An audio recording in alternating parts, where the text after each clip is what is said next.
La crise sanitaire appelée pandémie de Covid-19 est survenue au moment où l'université s'apprêtait à affiner le dispositif technique devant lui permettre d'atteindre sa vitesse de croisière à la mi-avril.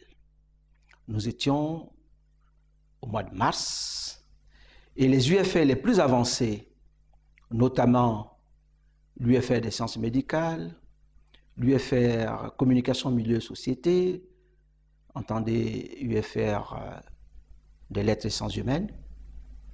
Et avec ces deux UFR, l'UFR de sciences économiques avait déjà achevé l'année universitaire 2018-2019 et avait également réussi à exécuter le programme académique de l'année 2019-2020 à hauteur de 20%.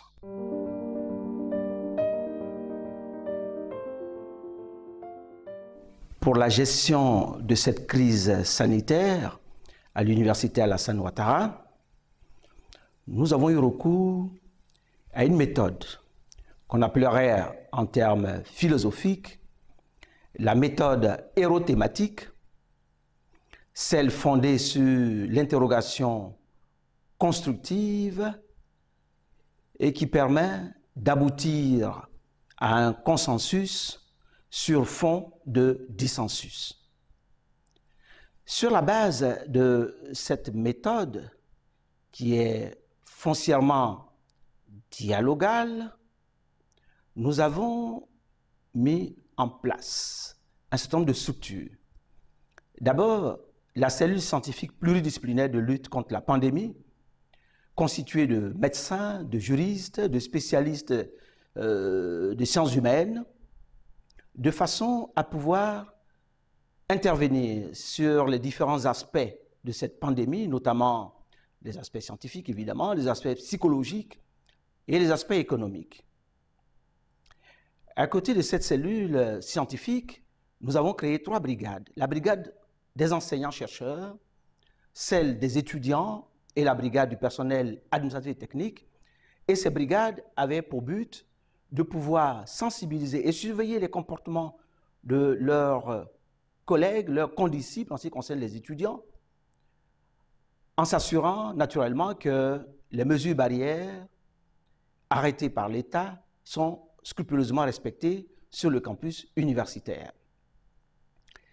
Il faut dire qu'au sein de l'université, il y a des structures que nous dûmes réactiver, notamment la cellule interne d'assurance qualité, SIAC, et la chaire UNESCO de bioéthique, qui avaient pour rôle de s'assurer de la qualité du travail accompli par la cellule scientifique pluridisciplinaire et les brigades qui ont été mises en place à l'occasion de cette crise sanitaire.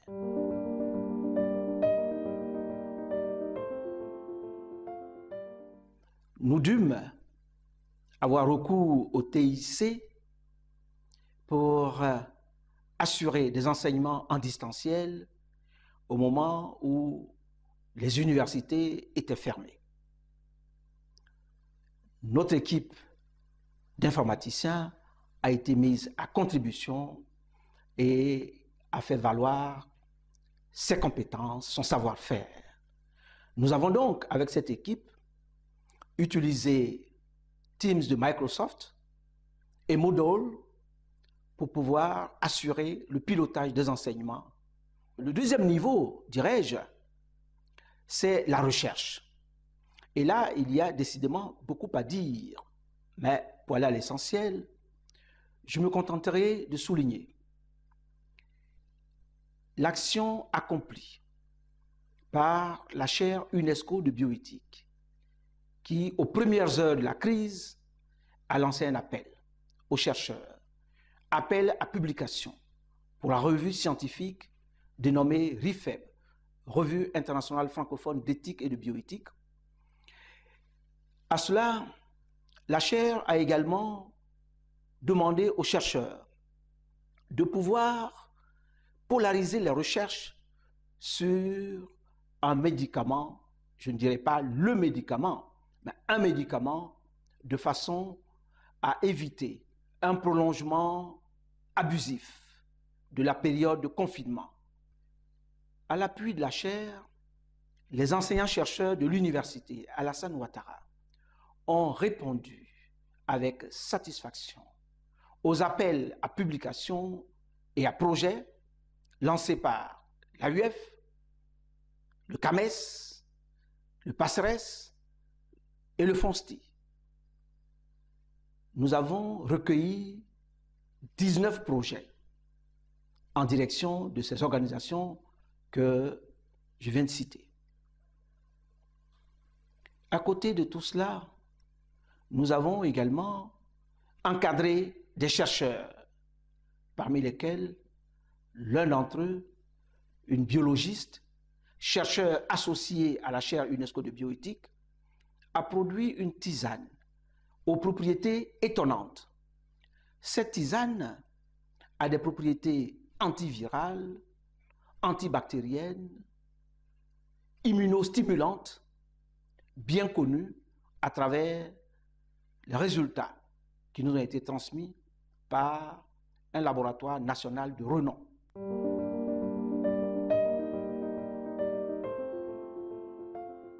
Nous avons réussi à mobiliser les étudiants en direction des populations rurales, surtout en direction de nos parents qui n'ont pas eu la chance d'aller à l'école, qui ne savent ni lire ni écrire et qui avaient besoin d'avoir des informations pertinentes sur la pandémie. Donc, nos étudiants en médecine, en lettres et sciences humaines, en sciences juridiques, se sont dirigés vers ces populations rurales et leur ont expliqué ce que c'était que cette pandémie en langue locale ivoirienne, de façon à éviter toutes les railleries qui s'étaient tissées autour de la pandémie. Certains même avaient dit de cette pandémie qu'elle était de la chinoiserie. Le passage de nos étudiants a permis à ces populations de prendre très au sérieux cette pandémie et d'observer scrupuleusement les mesures barrières préconisées par l'État de Côte d'Ivoire. Ces étudiants que nous avons envoyés dans ces zones rurales ont bénéficié de subventions de la part de l'université, de façon à pouvoir garantir symboliquement leur mobilité, leur séjour auprès de ces populations qui, généralement, étaient situées loin de la ville de Bouaké. Des subventions ont également été accordées à des jeunes qui n'étaient pas étudiants, mais qui s'étaient déjà organisés de façon à pouvoir aller sensibiliser d'autres jeunes en dehors de l'université. Vous comprenez que face à cette pandémie, nos subventions sont allées à tous les jeunes sans distinction de statut, jeunes étudiants, jeunes non étudiants.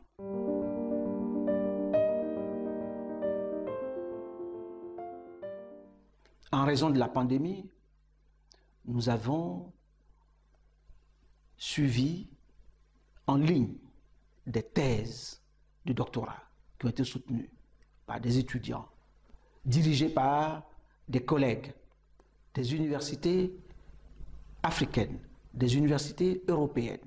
Nous avons également suivi en distanciel des séances de travail organisées avec nos partenaires africains, nos partenaires européens, parmi lesquels l'université de Pau et les pays de l'Adour, cette université qui nous accompagne dans la création d'une UFR des sciences et techniques à l'université Alassane Ouattara.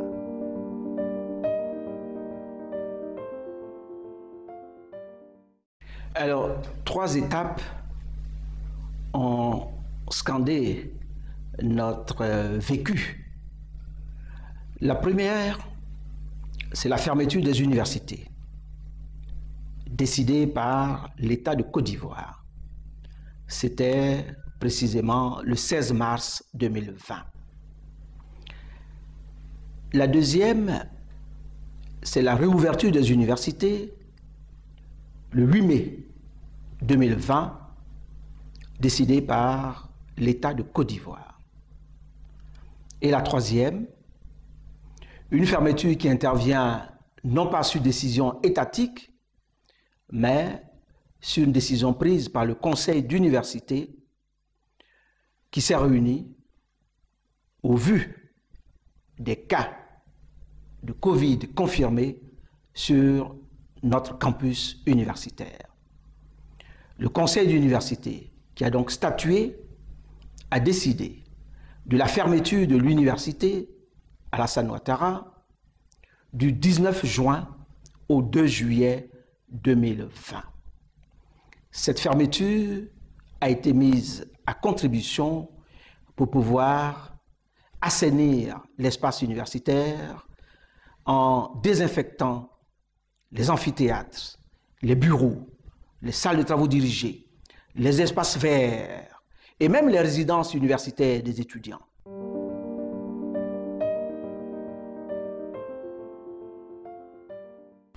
Les enseignements à tirer de cette crise sanitaire sont multiples et divers. En ce qui concerne l'université Alassane Ouattara, ces enseignements sont de deux sortes. Le premier type d'enseignement est lié au numérique, le poids du numérique. Cette crise a donné au numérique tout son pesant d'or.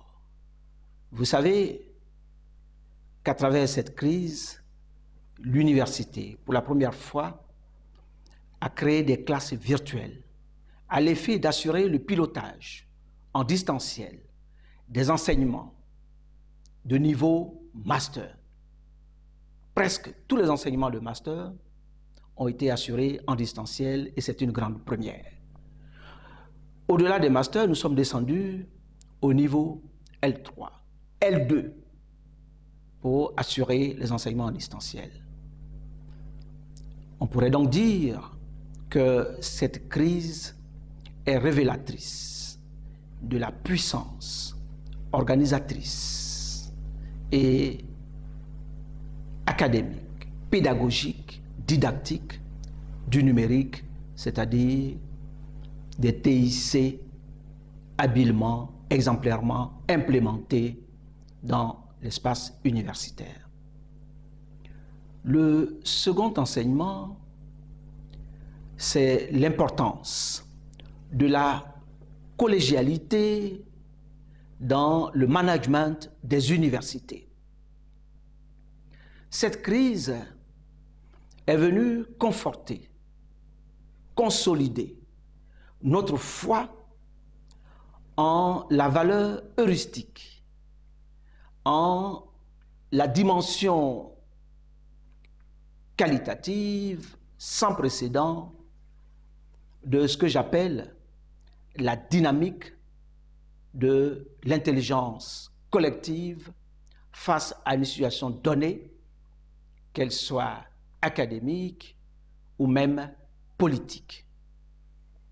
Voilà les enseignements que nous pouvons tirer en allant à l'essentiel, parce qu'au-delà de ces deux points, il y en a bien d'autres que nous n'aurons certainement pas l'occasion de développer dans ce cadre ici restreint.